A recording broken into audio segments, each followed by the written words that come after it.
Have you ever heard of Albert Pike? He was a real person, an American lawyer, a soldier, and a very important figure in Freemasonry during the 19th century. He was a man of great influence and knowledge, which made him a subject of both respect and suspicion. For some, he was just a brilliant writer and leader. For others, his name is connected to secrets and powerful hidden plans. This mystery surrounding him is the perfect ground for a strange and frightening story to grow. The story is about a letter he supposedly wrote that would change our understanding of history. This is where our journey begins, with a man who lived long ago, but whose name is still spoken in whispers today. People often wonder what powerful men do behind closed doors. Do they simply manage their affairs, or do they shape the future of the entire world? Pike's reputation as a high-ranking Freemason makes him an easy target for such questions. His writings were complex, often dealing with philosophy and ancient symbols. This complexity feeds the idea that he was involved in something much bigger than what most people could see, a secret plan for humanity. The most famous story about him is a letter he is said to have written in 1871. The letter was not to a friend or a family member. It was allegedly sent to another powerful man, an Italian revolutionary named Giuseppe Mazzini. This wasn't just any letter. It was said to contain a dark and detailed plan for the future. A plan that involved not one, but three massive world wars. The idea is shocking. That the greatest conflicts in modern history were not accidents, but were designed and planned by a small group of people working in the shadows. This single, unproven document has created a legend that has lasted for more than a century. It paints a picture of Albert Pike not as a historical figure, but as a master architect of global chaos. Did he truly hold the script for the world's future?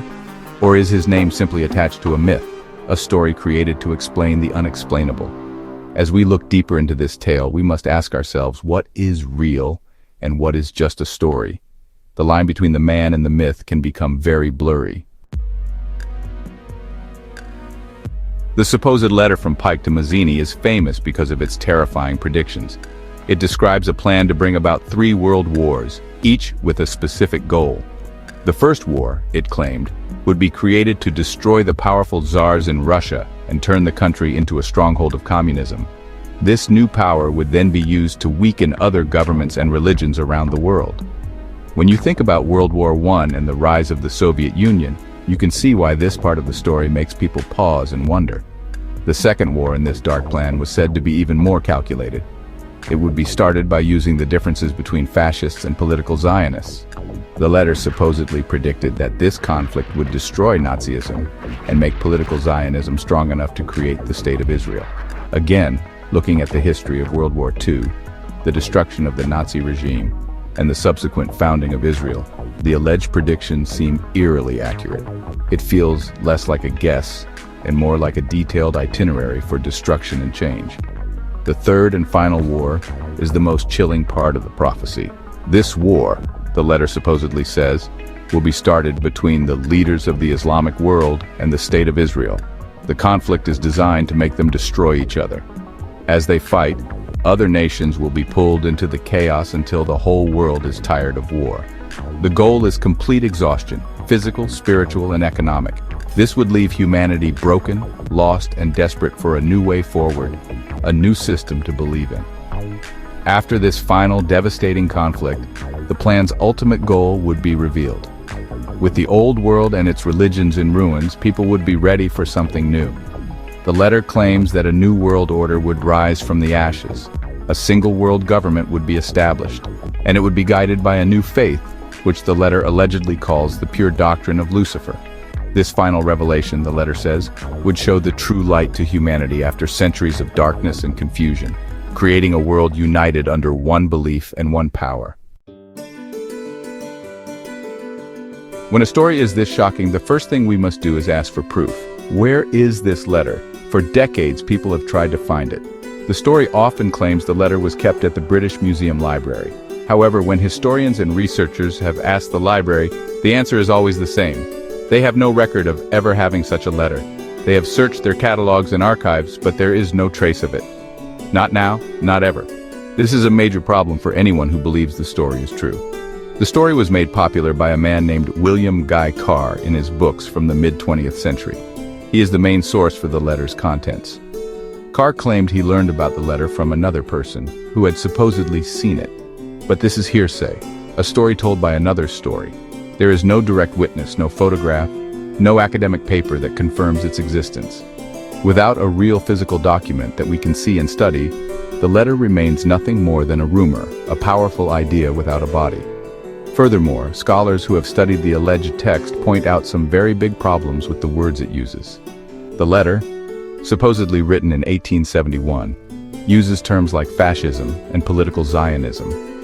But these words were not commonly used or did not even exist in 1871. The term fascism became known with Mussolini in Italy in the 1920s. This suggests that the letter was likely written much later, after these events and movements had already happened. It is easy to predict something after it has already occurred. So what we have is a story with no original source, denied by the very institutions said to have held it, and containing words that do not fit its supposed time period. For most historians, this is conclusive proof. The letter is not a real historical document. It is considered a hoax, a piece of fiction created in the 20th century.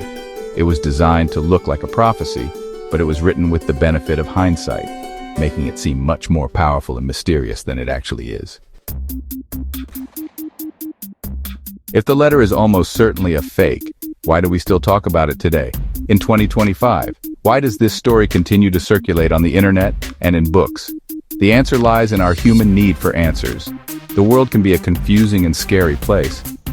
Huge events like world wars, economic collapse, and political unrest can feel random and meaningless. A story like the Pike letter offers a simple, if terrifying, explanation. It suggests that these events are not random at all, but part of a plan. This idea of a secret plan is very powerful. It gives people a sense of control, a feeling that they understand what is really happening behind the scenes. When we see conflicts in the news, especially in the Middle East, or hear talk of a new world order, this old story comes to mind. It seems to fit the events of our own time. The story acts like a key, promising to unlock the secrets of history and current events. It is more comforting to believe in a powerful, evil plan than to believe in no plan at all. The story of Albert Pike's letter is a modern myth. It tells us more about our own fears than it does about the past. We worry about losing our freedom. We are suspicious of powerful people and secret societies. We fear that history is moving towards a great and terrible end. This story takes all those fears and puts them into a single, compelling narrative. It is a warning, a prophecy, and a mystery all rolled into one, which makes it very difficult to forget, even if it is not true. In the end, whether the letter was a real prophecy, a secret blueprint, or just a clever hoax, its power is undeniable. It forces us to question what we believe about history, power, and the forces that shape our world. It lives on not because of any evidence, but because it reflects the deep anxieties of our modern age.